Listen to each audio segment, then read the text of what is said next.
Everything you ever wanted to know about fluoride is covered in this exclusive PrisonPlanet.tv interview with Dr. Paul Connett, co-author of The Case Against Fluoride. He covers the history of fluoridation, the collusion of major industries to put certified toxic waste into your drinking water, why the government agencies refuse to conduct scientific studies, and how he and others across North America are trying to end this barbaric practice. You will never look at tap water the same way again. Hello, my name is Paul Connett, Professor Paul Connett. I taught chemistry for 23 years at St. Lawrence University in Canton, New York. My specialty was environmental chemistry and toxicology. Before that, I got my PhD in chemistry from Dartmouth and my undergraduate degree from Cambridge University in England. For 25 years, I was very much involved with waste management. 14 years ago, my wife persuaded me to get involved in the fluoridation debate. I didn't want to because I was very busy with these teaching chemistry and waste management. But my wife is very persuasive, and I looked at it. Up to that point, I thought the people opposed to fluoridation were a bunch of wackos. But when I started reading the literature, I was shocked and embarrassed. Embarrassed because I'd been persuaded that people opposed to fluoridation were a little strange, and shocked because some of the information there is extremely disturbing. For about 100 years, we know we're slow learners, for about 100 years, the phosphate fertilizer industry, which takes phosphate rock and heats it up with sulfuric acid to make soluble phosphate for fertilizers. The rock is not soluble, and to use it as fertilizer, you've got to make it into a soluble product. They heat it up with sulfuric acid, and that drives off two gases, hydrogen fluoride and silicon tetrafluoride. These two gases decimated the vegetation in the areas of these plants. They crippled cattle. The cattle came down with skeletal fluorosis. We have pictures of this, videotapes of this. And in Florida, it damaged the citrus groves in the close proximity of the plants. So after 100 years, they said, whoops-a-daisy, I think we should remove those toxic gases. So they put a wet scrubber in, and all it consisted of was a spray of water. And that spray of water converts these toxic gases into a solution called hexafluorosilicic acid. And now Kafka takes over. I think the most important thing to recognize about fluoride is that it's extremely toxic. It is very active biologically, interfering with many basic biochemical processes, enzymes, G proteins, hydrogen bonds, and so on. So it shouldn't surprise us that there's a wide range of health effects that are attributed to fluoride. But the bottom line is that fluoride is extremely active biologically, that the first opponents of fluoridation going back to the 1950s were biochemists, including scientists like James Sumner, who won a Nobel Prize for enzyme chemistry.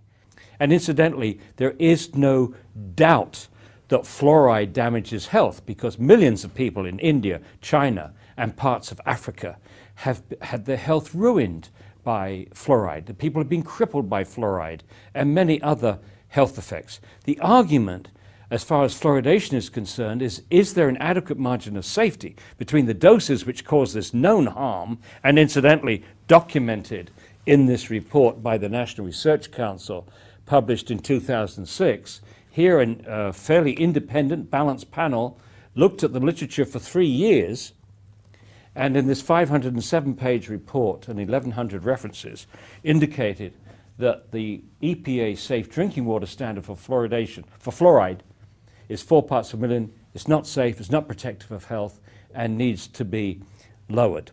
But before I get into the health effects, let me explain my first concern, which remains my top concern.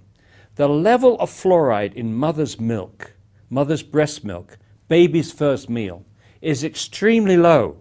It's 0.004 parts per million. That means a bottle-fed baby in a fluoridated community in the United States, where we fluoridate the water at 1 part per million, is getting 250 times higher dose of fluoride than a breastfed baby. And that is extremely disturbing. This is a hazardous waste. No question about it. It's not only hexafluorosilicic acid, but it's a lot of crap that Neil was talking about. It's got lead and arsenic and mercury and radioactive isotopes, maybe trace amounts. They can't dump that into the sea by international law. They can't dump it locally because it's too concentrated. But wait for it.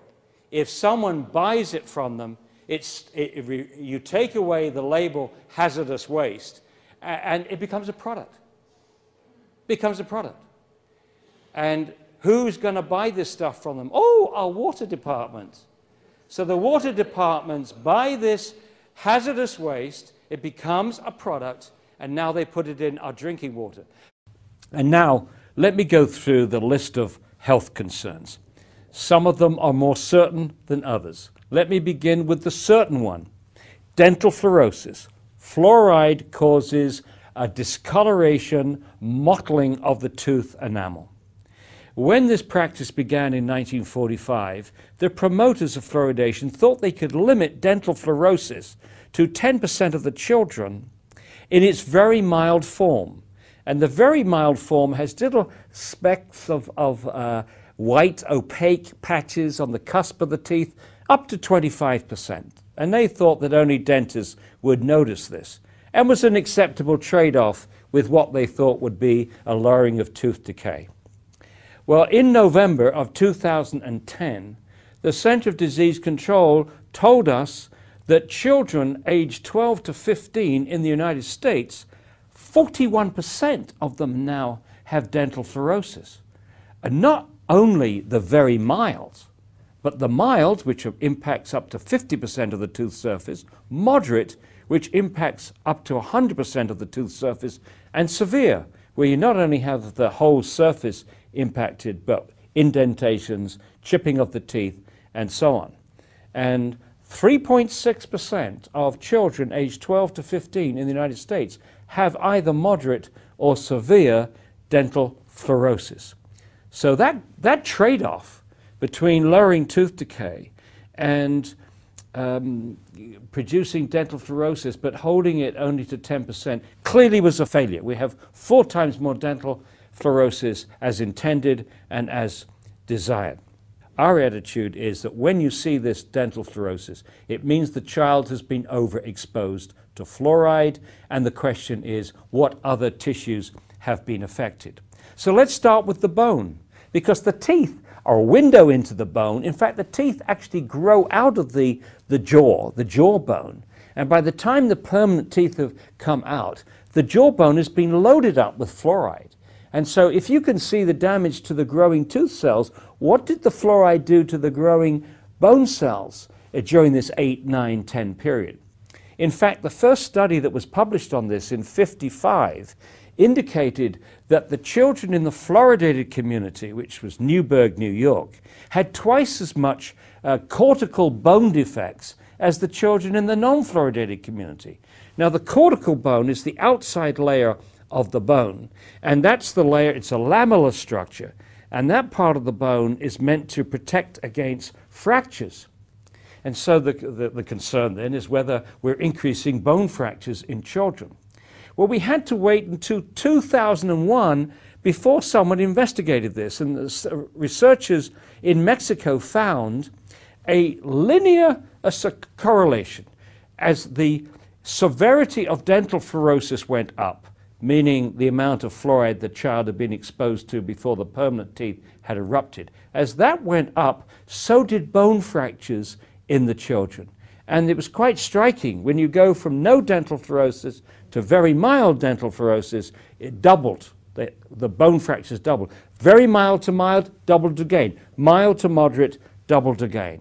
The next concern about bone is that the first symptoms of bone poisoning in an adult are just like arthritis, stiff joints, pains in the joints, pains in the bone. In the United States, we have 1 in 3 adults now with some form of arthritis. And if you ask a doctor what's causing it, they will say, well, we don't really know, but we think it's got something to do with aging. Well, what also parallels aging, of course, is the number of years you spent in a fluoridated community, 10 years, 20 years, 30 years, 40 years, 50 years. eventually 60, 70, and so on. The next concern is as the fluoride continues to build up in the bone, and I should say that up to 50% of all the fluoride that we take in each day accumulates in the bone. The fluoride is bioaccumulative. The bones get more brittle. And another major concern is increased hip fractures in adults. A studies done in China, as documented in this National Research Council report, and we further elaborated in our book, The Case Against Fluoride, indicates that levels as low as 3 milligrams per day, that's 3 liters of fluoridated water per day, may increase hip fractures in the elderly. Now, my major concern is not the bones, although I think that's significant. My major concern is the brain, because when the baby is born, the blood-brain barrier is not fully formed. We think the blood-brain barrier keeps fluoride out of the brain most of the time, but for the first half year of the baby's life, the fluoride can get into the brain. And this is not the time, in my view, and the view of many other scientists, that a baby should be exposed to fluoride at 250 times the level in mother's milk. There have now been over 100 animal studies which shows that fluoride damages the brain. There have also been 23 IQ studies, most of them from China, but one from India, one from Iran, and one from Mexico, which show an association between moderate exposure to fluoride and lowered IQ in children. And I actually visited the villages where one of these studies was done. It was a very good study. They controlled for lead, they controlled for iodine. Most of the villages were the 2 villages were almost identical, except for the fact that their well water was different. And the author of this study estimated that the IQ would be lowered at 1.9 parts per million. And that offers no adequate margin of safety for children drinking water at 1 parts per million when you consider the massive range of sensitivity to any toxic effect, and the fact that once you put fluoride in the water, you can't control the dose. Another concern, which many of us have had for many years, is fluoride's impact on the thyroid gland. For between the 30s and the 50s, doctors in Argentina, France, and Germany were giving patients with hyperthyroidism, overactive thyroid gland, sodium fluoride tablets to lower thyroid function. And the doses that they were using were between 2.5 and 4.5 milligrams per day, which is exceeded by many people drinking fluoridated water. For example, the Institute of Medicine actually advises people to drink 3 liters of water a day. So clearly then they would be in the range for lowered thyroid function. And once again, as in many of these other issues, the fluoridating countries, including the United States, are simply not doing the studies. They're not investigating to see if there's a relationship between fluoridation and lowered IQ, fluoridation and arthritis, fluoridation and hypothyroidism. Key health studies have not been done in fluoridated countries. If you don't look, you don't find. They would like to imply, because they don't see anything, there's nothing wrong. But if they're not looking, they won't find. You often hear the promoters say things like, oh, we've been doing this for 60 years. If there's any problem, we would know about it by now. Oh, no, you wouldn't, unless you were doing the studies. Another issue that came out in 1997 was a researcher in England found that fluoride accumulated in the human pineal gland. And the pineal gland is a little gland between the 2 parts of the brain, the 2 hemispheres of the brain. It's not protected by the blood-brain barrier.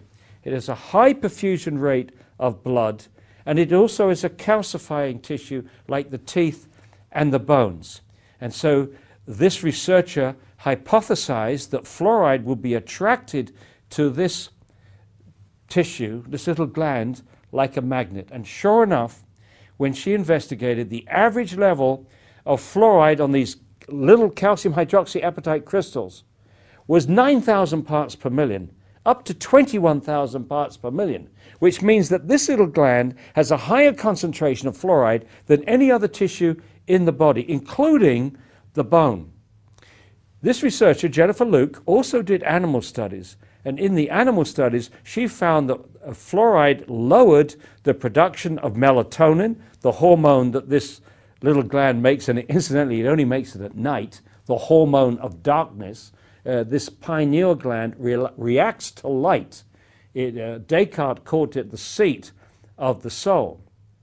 Not only did it lower melatonin levels in these animals, but also shorten the time to puberty, which is absolutely consistent. Melatonin is thought to act like a biological clock, involved with timing of puberty, timing of aging, timing of jet lag and sleeping patterns and so on. Controls all kinds of things. And what they think happens that with the child, at birth, the melatonin levels are high, and with childhood, they gradually lower, and at a certain point, the lowered melatonin levels trigger the production of the sex hormones, leading to puberty. Ironically, that first study that was published, which I already referred to in the bones, also recorded that the young girls in the fluoridated community, Newburgh, were menstruating on average 5 months earlier than the young girls in the non-fluoridated community. Now, they didn't think that was significant at the time. Now, with Jennifer Luke's work, it is clearly takes on a new perspective. Kids now are reaching puberty 7, 8, 9. It has people very, very worried. But once again, the fluoridating countries have made absolutely no effort to reproduce Jennifer Luke's work. It is not difficult. They could have done it easily. The Department of Health and Human Services has adopted to this, quote, sacred policy of fluoridation is to deny, critique the methodologies, but don't attempt to reproduce the studies. If you don't look, you don't find. And they're using the absence of study as if it was the same as the absence of harm, which is absolutely ridiculous, utterly irresponsible.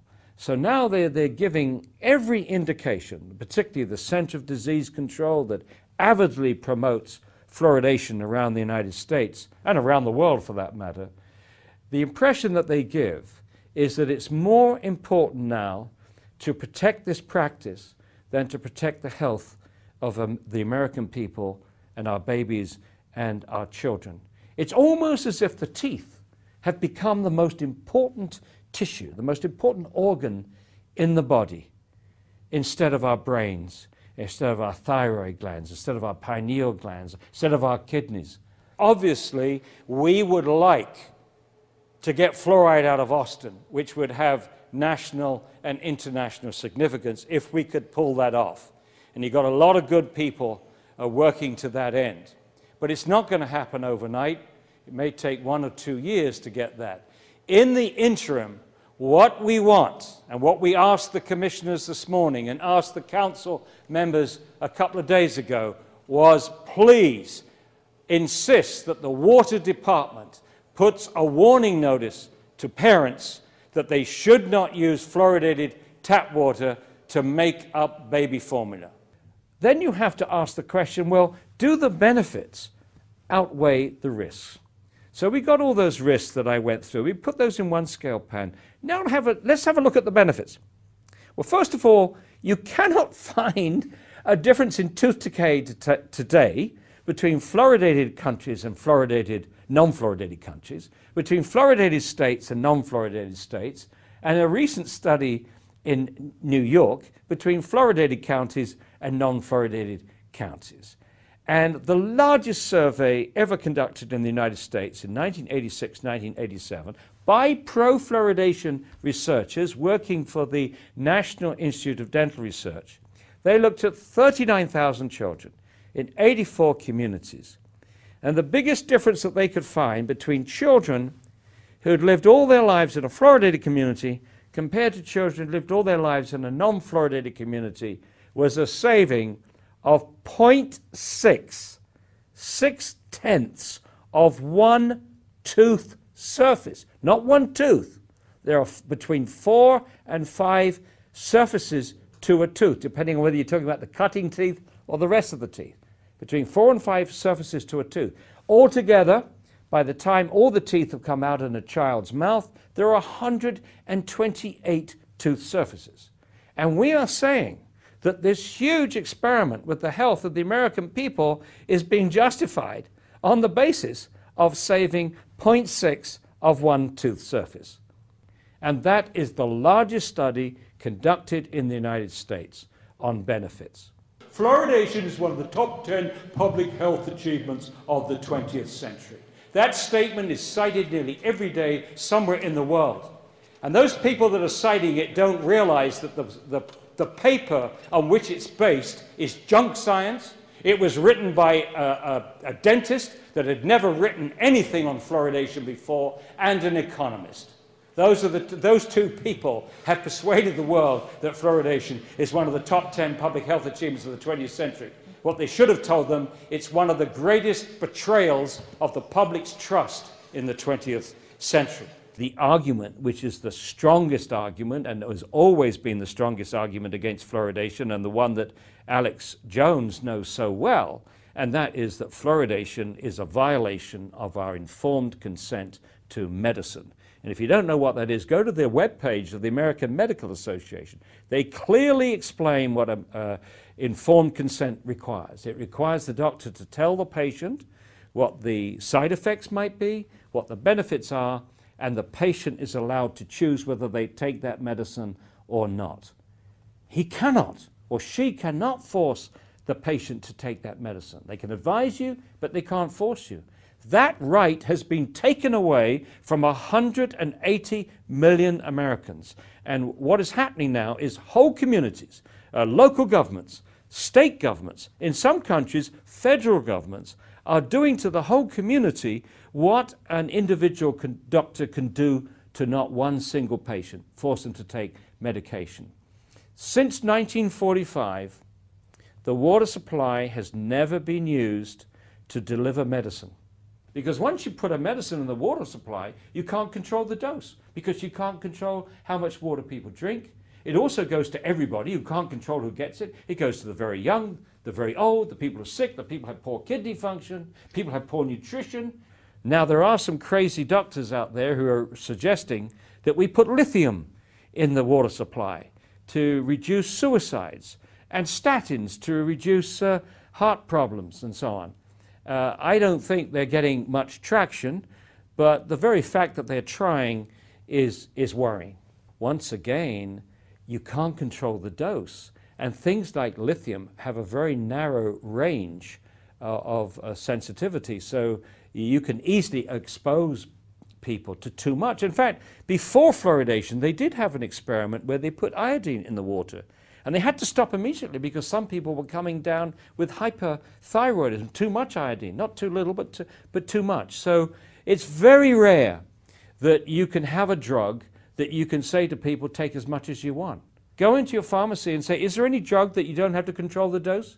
Is there any drug that you can give to anybody in the population, regardless of their health, nutritional status, or age? Is there any drug that you can give that has no individual supervision? Is there any drug that you can give that doesn't have the Food and Drug Administration collecting side effect data? And the answer to all those questions from a pharmacist is no, no, no, and no. It's a lousy practice. It should never have started. It should be ended as soon as possible. And whilst we're at it, that we should get banned off the face of the earth, these ridiculous products, which is so-called nursery water, designed to give to babies, and they put fluoride in it. So if you give your baby this, you're giving that baby 250 times more fluoride than that baby would get from mother's milk. You are in essence saying that Mother Nature screwed up on baby's first meal if you use this. Secondly, the Center of Disease Control in 1999 conceded that the major benefits of fluoride, if they exist, is topical. It works on the outside of the tooth, not from inside the body. So this is totally useless. Yeah, this is designed for the baby before their teeth have erupted. It doesn't touch their teeth. There's no topical benefit. There's only harm. There's only harm. It's utterly irresponsible, and I don't understand why it is that the Food and Drug Administration is not stepping in to ban this. This is unacceptable. Let me tell you another absurdity. This is like Monty Python, because the Food and Drug Administration has never regulated fluoride for ingestion, even though it's the most prescribed drug in American history. The FDA does regulate toothpaste. And if you look at the back of a tube of toothpaste, a fluoridated toothpaste, it says only use a small pea-sized amount. And then it says, this is the FDA warning, if more than recommended amounts of toothpaste are accidentally swallowed, then get medical help or contact a poison control center. Well, let's do a little bit of arithmetic. A pea-sized amount of fluoridated toothpaste contains about 1/4 of a milligram of fluoride. Now, we fluoridate at 1 part per million. That's 1 milligram per liter. 1/4 of a milligram of fluoride would be in 1/4 liter of water, or 250 milliliters, or 1 large glass of water. Okay, Monty Python, come in. Oh, I think you should put a notice over the tap. Don't swallow this water. And if you drink more than 1 glass of water, contact a poison center immediately. It is incredible. It's laughable. I have a theory. I haven't tested it, but I suspect that the individuals at the FDA that put that warning on the back of a tube of toothpaste probably outraged that they'd never been allowed to regulate fluoridated water for obvious reasons, that they weren't able to protect the health of the American people. And I suspect that they put that label on the toothpaste to sabotage the fluoridation program. A pea-sized amount of toothpaste is equal to 1/4 of a milligram of fluoride, which is equal to 1 glass of water. In 2003, the United States Environmental Protection Agency asked the National Research Council to review its safe drinking water standard for water, which is 4 parts per million. After 3 years, a balanced panel produced this 507-page report with 1,100 references. I was one of the only anti-fluoridation scientists that testified before this panel. They gave me 45 minutes immediately after the Center for Disease Control, and I'm happy to say that much of what's in this report vindicates what I've been telling communities for the previous 13 years or so. So they advise the EPA that this 4 parts per million standard was not safe and that they needed to lower it. And they recommended that the EPA determine a new standard which would require a health risk assessment. Well, if you join the dots, they did all the work for the EPA here. If you join the dots and looked at the lowest levels which cause known harmful effects and apply an adequate margin of safety, the new safe drinking water standard goal, that's the science-based goal, would be less than 1 part per million. And that would end fluoridation just like that. Why then, after 4.5 years, has the EPA not joined these dots? Well, the answer is simple. They could easily do it. You could do it in a day or two. Robert Carton, a former EPA risk assessment specialist at the EPA, within a few weeks had written an article saying the new MCLG based upon this should be 0. But after 4.5 years, the EPA has not done this. Why? Because they know that if they come back with an MCLG less than 1 part per million, it will scuttle the fluoridation program. And they daren't do this because they've got the Department of Health and Human Services breathing down their necks. They daren't do it, and so just like industry, it's delay, delay, delay in this case. Now, the EPA scientists, on the other hand, that's the administrators, okay? The administrators, people at the top have made that decision. But the rank and file EPA scientists are opposed to fluoridation. The EPA scientists know that when that EPA standard of 4 parts per million was determined in 1986, the deck was rigged. They knew it. They knew it was a false standard. It was set at 4 parts per million for political reasons, not only to protect the fluoridation program, but also to save states like South Carolina spending a fortune removing natural fluoride. So it was artificially set too high at 4 parts per million. The unions that represent these EPA scientists, both in Washington and throughout the different regions, have on several occasions called for an end to water fluoridation. One of the things that the EPA scientists were able to secure is a supply of bottled water for their offices in Washington, D.C. So even though every citizen in Washington, D.C. is drinking fluoridated tap water, the EPA personnel in their headquarters are drinking bottled water, free of fluoride. We are seeing in this issue, along with other public health issues, a typical behavior of industry.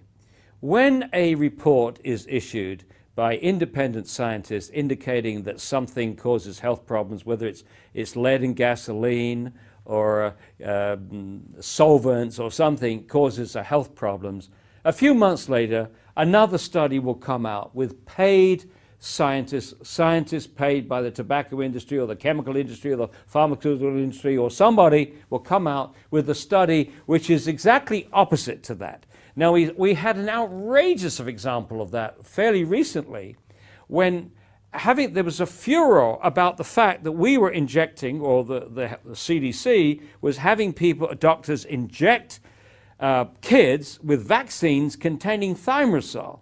Thimerosal is organic mercury, and it's absolute lunacy to inject into a baby's bloodstream organic mercury, which we know is a powerful neurotoxin.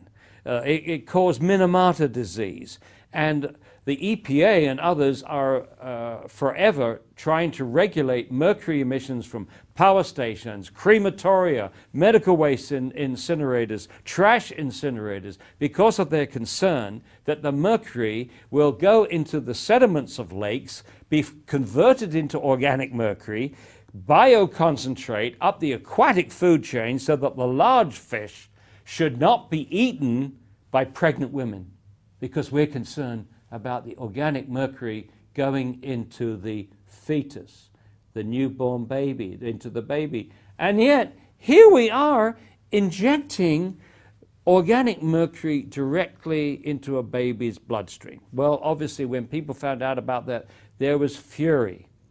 And what happened? A short while ago, they published a study that said, whoops, we think that organic mercury is good for a baby's brain. Absolute poppycock, utter nonsense. But we've seen the same thing with fluoride. There were studies which shows that fluoride increased hip fracture in the elderly. So they came back with studies which shows that fluoride actually protected the bones against hip fracture. We had a study which shows that osteosarcoma was increasing in fluoridated communities, and they came back with a study which says fluoridated water actually protects against osteosarcoma. That was actually made a front page article in the American Dental Association. Guess what? Do they have a conflict of interest or what? Front page of the American Dental Association. It's quite sickening, and I don't think that fluoridation is necessarily the most important issue. I think I can think of other environmental issues and other health issues which are more important. But this one is as easy as turning off a tap, the spigot in the waterworks. And the other reason why this is an important issue, which goes beyond fluoridation, it is a separation between honest science and public health policy. And that's not healthy. You don't have science when you don't have truth. So the moment someone fudges, that someone doesn't tell the truth, they're no longer a scientist. Their degrees should be taken away from them. And the moment you don't have honest science supporting public health policy, you are sowing seeds for a public distrust of the agencies that are protecting our health, protecting the environment. And I, for one, do not look forward to the day when the majority of the public do not trust the health agencies in this country. And if they didn't trust their government, say, oh boy, is this euthanasia? Are they trying to get rid of us? Are they trying to limit the world's population? Are they using this as an excuse? We have to be able to trust our government health agencies. And the longer they persist in this nonsense of putting thimerosal into baby's bloodstream and forcing fluoridated water upon us, less and less trust will be there. Fluoridation emerged in the 1940s, and at that time there were many industries that were facing lawsuits for fluoride pollution. In fact, in the 1930s, the Department of Agriculture said that fluoride has caused more damage to agriculture than any other pollutant. So many lawsuits were were confronted by the aluminum industry, the steel industry, ceramics, brickworks, oil industry, and the nuclear industry, because the Manhattan Project, the development of the nuclear bomb, was taking place in the 40s as part of the World War II effort and then the Cold War. And to extract uranium, you need a huge quantity of fluoride to make uranium hexafluoride, which is a gas which you then can use to separate the isotopes, the lighter isotope from the heavy isotope, the fissionable uranium from the non-fissionable uranium. Huge buildings were used in Oak Ridge, Tennessee to do that. But in the process of generating this uranium hexafluoride, there was a lot of fluoride pollution in the area. And one of the places it took, this pollution took place was in deep water and near the boundary of Delaware and New Jersey. And farmers there had their peach orchards decimated by this fluoride and started legal action. And there was no question that the Manhattan Project was very, very concerned about lawsuits from fluoride pollution. No question at all. They were also concerned about the damage to the concentration behavior of the workers because they suspected it was a neurotoxin. The nuclear industry, the Manhattan Project, was involved in the designing of one of the key trials for fluoridation, the Newburgh-Kingston trial, which went from 1945 to 1955. The chairman of the panel that designed this study was Harold Hodge, who was the chief toxicologist of the Manhattan Project. And the Manhattan Project was collecting the data that they obtained, the health effects on children, or quote, the non-health effects on children, was being collected on a daily basis and sent to Rochester. And Harold Hodge not only was the chief toxicologist of the Manhattan Project, but after 1950 became the #1 toxicologist promoting the idea that fluoridation was completely safe. And there are pictures of him in front of a blackboard, writing on the blackboard, 1 part per million is safe. And we have no reason to delay the fluoridation of the drinking water. And I wonder how many people watching that TV commercial in the 1950s realized that this same man was part of the team that was injecting plutonium into the bloodstream of terminal patients without their knowledge. And some of them weren't even terminal. I mean, such dastardly behavior we associate with the Nazis. But this was done by the team, the Manhattan Project. So those people who think there are no conspiracies in the world, there is a documented conspiracy, a conspiracy to inject into the bloodstream of terminal patients plutonium for the purposes of scientific research.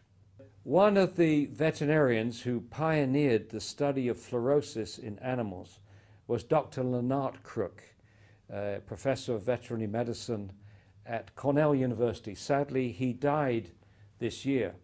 But before he died, he studied horses that were poisoned in Pagosa Springs, Colorado, the horses of Kathy and Wayne Justice. They have no children, so they poured love and affection on these horses you wouldn't believe. They won 52 awards, medals, ribbons, whatever they give for quarter horses. They won oodles of them. And then, unbeknownst to them, their water was fluoridated in Pagosa Springs. And the horses were drinking the water out of big tanks which were being fed by the municipal water supply. And gradually these horses developed the most dreadful conditions. They were lame, they had colic, which is very serious for a horse. So their whole skin became changed. There were all kinds of bloating and bubbling, and eventually 8 of these horses died. 4 dogs died. And during this whole process, they contacted Leonard Crook, who saw the pictures of the bones, the deformed hooves, the teeth, and they sent him bones. They actually dug up a horse, got its bones, sent him the bones. He analyzed them, and he said emphatically, based upon this information, the photographs, the history, and the fluoride measurements, and particularly the fluorosis of the teeth, there was no question that these horses had fluoride poisoning and died from fluoride. We do not consider dentists and doctors the enemy here. The enemy is the fact that they are not reading the literature. The only crime that they commit is telling the people it's safe and effective when they haven't read the literature. So it's a betrayal of trust from the top down, not from the bottom up. And so the doctors, just as they are betrayed by the American Medical Association, and the dentists are betrayed by the American Dental Association, and both have been betrayed by the Health and Human Services. Those doctors and dentists are betraying us, but they're very much at the end of 2 chains of command. And many of those bureaucrats in the middle do not challenge policy. If you've ever worked in the bureaucracy, you know to challenge policy is to risk your pension and your promotion and everything else, if you're perceived as a troublemaker. So once these decisions are made at the top, that decision, that policy filters out all across the country to the people that carry it out. Same with the American Water Works Association and all the water departments. The same with the American Dental Association. That feeds all its way down to all the local dental societies and dentists. So it's the people at the top that need the finger pointed at eventually. In the 70s, 2 scientists created a furor. Dr. Dean Burke, who was most famous in biochemistry for the famous Lineweaver-Burke plot, and Dr. John Yamayanis, a biochemist who worked for Chemical Abstracts.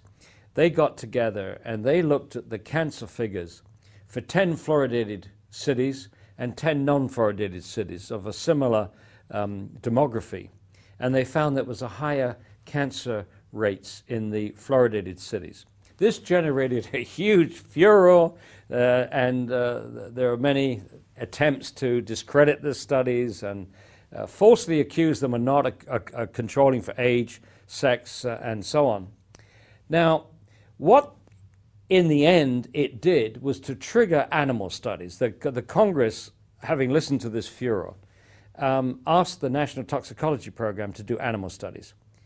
And eventually in 1990, those animal studies were published. And not only did those animal studies find an increase in bone cancer, osteosarcoma, in the male rats, but also some other cancers, cancer of the liver and other tissues. And then when these went to government peer review, a lot of the cancer cases were taken out, ruled out. And this created considerable consternation from William Marcus, who was the chief toxicologist at the time of the Water Division.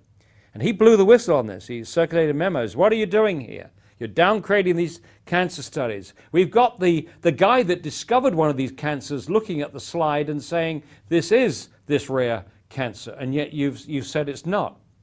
And they sacked him. They fired him, William Marcus.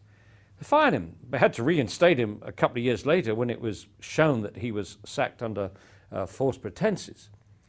But shortly after they found this increase in osteosarcoma in the male rats, they found an increase osteosarcoma rates in the fluoridated communities in the United States compared to the non-fluoridated. And then another study in New Jersey that found the same thing. And then once again, we got the studies coming in which showed that fluoridation protected against osteosarcoma, and other studies that didn't find it. And the story kind of quietened down until 2001, where Elise Basson, a dentist, getting her doctorate at Harvard, did a very well-designed, robust study where she looked at osteosarcoma in young boys as a function of when they were exposed. And she found that when they were exposed to fluoridated water in their 6th, 7th, and 8th years, they had a 5 to 7-fold increased risk of developing osteosarcoma by the age of 20. Very important study. However, nobody heard about it. Her boss at Harvard, Chester Douglas, who is a consultant for Colgate and also a well-known promoter of fluoridation, who produced that study in 1991, which said that actually fluoridation is protective against osteosarcoma. So it's interesting that the National Institute of Health chose this man to finance studies on osteosarcoma. For the next 3 years after Bassin had successfully defended her doctoral thesis, he had 3 opportunities, Douglas, to tell his peers, tell the scientific community, to tell the public that this finding had been found. Now, why was it important to do that? Well, osteosarcoma is frequently fatal. And so now you've got evidence that fluoridation may actually be killing people. Not a lot of people. It may be just a half a dozen in the whole country. But nonetheless, if Bassin was correct, fluoridation is killing a few people. And how many teeth would you have to save to justify one child dying of osteosarcoma? Well, Chester Douglas in 2002, after 1 year after this discovery, went to England. He talked to the British Fluoridation Society, which promotes fluoridation, and said, my work found no association between fluoridation and osteosarcoma. Oops-a-daisy, somehow forgot to mention his graduate students' work who had found the very opposite. And when he wrote to the National Research Council, who asked him about his work, again he said, my work shows no relationship between fluoridation and osteosarcoma. This time he put Bassin's thesis as a footnote, so he's covering his rear end, except he didn't say that her thesis contradicted what he was telling the NRC. Then, in 2006, Elise Bassin published her thesis with 3 other co-authors in Cancer Causes and Control, peer-reviewed, published study. In the same issue of the journal, Chester Douglas put in a letter discounting her study, saying his largest study, eventually, his largest study would discount her findings and not to take them too seriously. I've never heard of a professor doing that to a graduate student before, but be that as it may, he promised the study for the summer of 2006, and we are still waiting. It's now the fall of 2010, nearly the winter of 2010. We are still waiting for Chester Goddo Douglas. We are waiting for Goddo. We are waiting for the study. Meanwhile, the promoters of fluoridation in Australia, in New Zealand, in England, in Canada, in the United States, in Israel, are using this promise of a study to negate concern about osteosarcoma. So much for their notion of what good science involves. You can use a promise in a letter to offset a well-designed, peer-reviewed and published study. And the US Public Health Service, incidentally, before any of these trials had been completed, and before there were any significant health studies published, endorsed fluoridation in 1950. So it wasn't scientific then. They didn't have the science. So obviously there were political forces operating then. And after the US Public Health Service endorsed, then in came the American Dental Association, American Public Health Association, eventually the American Medical Association. They all endorsed fluoridation, again, without the science on the table. Now, we mentioned some of the other things that happened in American history about this time. And Chris Bryson has written a brilliant book called The Fluoride Deception. And if you go to our webpage, you can see a 28-minute interview I have with Chris. It's very powerful. And basically, Chris's thesis, and he documents it very well, is there was collusion between the US Public Health Service and the Fluoride Lawyers Association. Now, there's something else happened that Chris didn't talk about. In 1949, The sugar lobby, the Sugar Research Foundation said, we need to find a way to reduce tooth decay without reducing sugar consumption. And then they poured millions of dollars into nutrition departments in Harvard, Michigan, and other places. And the professors, one in particular, Dr. Fred Stair, did yeoman service for this food lobby, extolling the virtues of sugar, that Coca-Cola was a nutritious drink. This is coming from Harvard now. Coca-Cola is a nutritious drink. And fluoridation was obviously the best thing since sliced bread. Not only good for children, but good for adults, protecting their bones. So that was sugar money.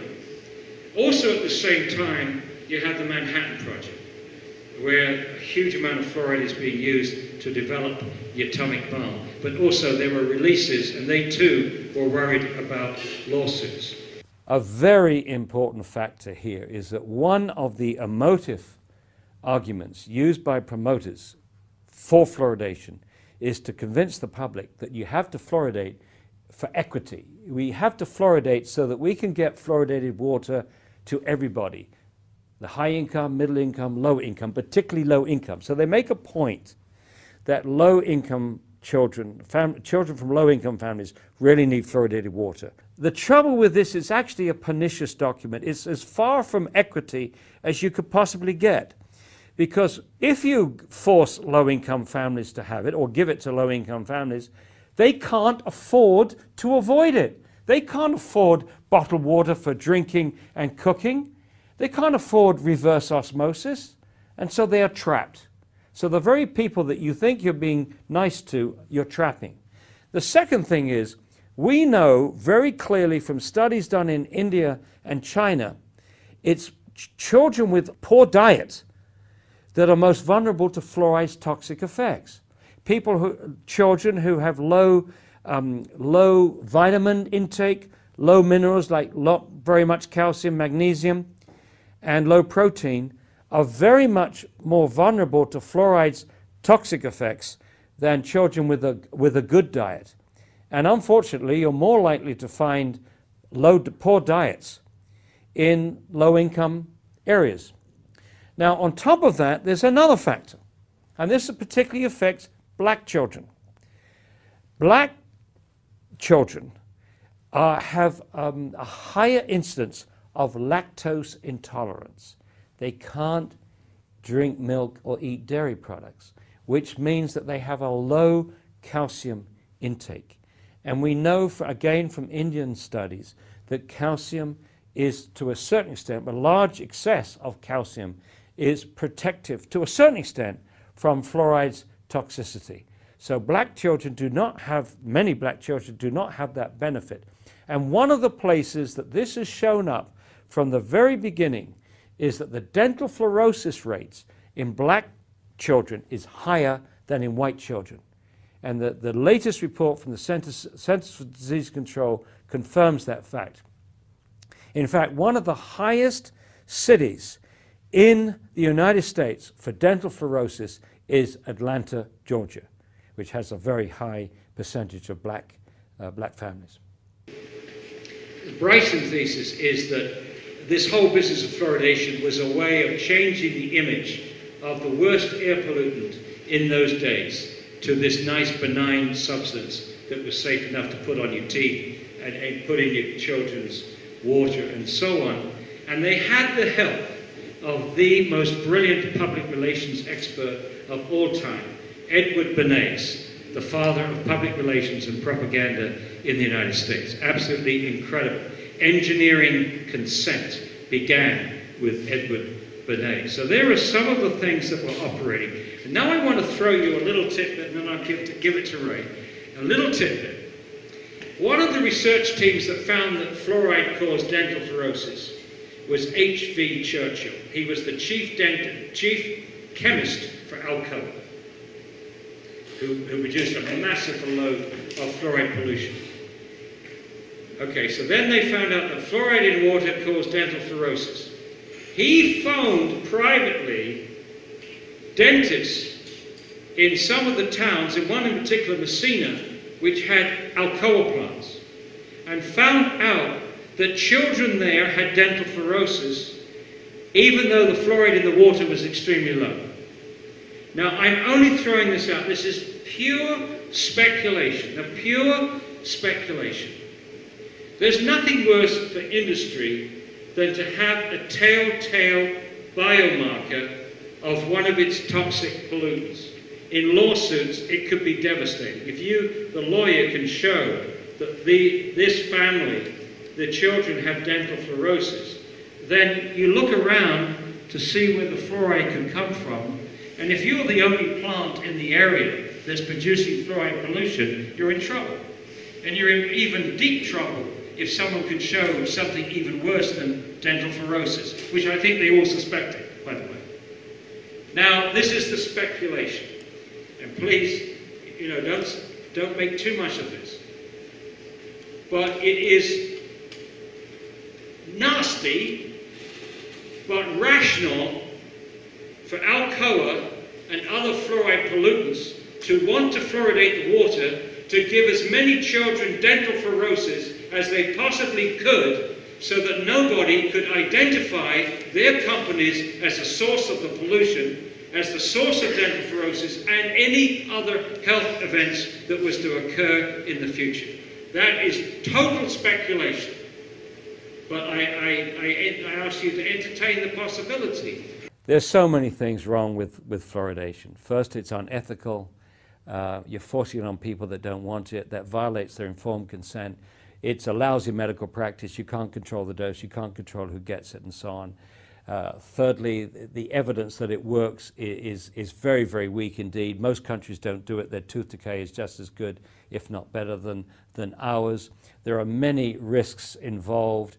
The chemicals that they're using are not pharmaceutical grade. They're a hazardous waste material which hasn't been subjected to thorough toxicological testing. And what's more, it contains all kinds of contaminants from the same phosphate rock that they treat to get this material. It contains lead, it contains arsenic, it contains other toxic metals. It may even contain radioactive isotopes because they mine the same phosphate rock for uranium. If we just focus on one contaminant, arsenic, this means that we are knowingly adding a known carcinogen to the water supply. That's a no-no. The MCLG for arsenic is 0. The safe level for arsenic is 0. So we shouldn't be adding any arsenic to the water supply, but that inevitably happens if you're using a hazardous waste product. In the immediate term, we need to stop this nonsense of marketing fluoridated water, nursery water for babies, when it cannot do them any good at all, and it can only do them harm. Secondly, we need to get a warning to parents in their water bills not to use fluoridated tap water to make up formula, possibly also through the WIC program, because people living in apartments may not get a water bill. It may go to the landlord. So we need to get it to the health clinics and the WIC program. And finally, we need to demand a scientific response to our scientific arguments, and let's give them a year. If there has not been a scientific response, a thorough scientific response to this book within a year, that must be the signal for an overall demand from everybody. Not just us, but everybody should be demanding an end to this most foolish of practices, which to me is the biggest betrayal of the public trust of anything that we did in the 20th century. It's an anomaly that it continues into the 21st century. Visit Infowars.com and PrisonPlanet.com. When you're on the site, you can also tune in 24 hours a day to my daily radio broadcast. There's also a free iPhone app to listen to the syndicated radio show when and where you want.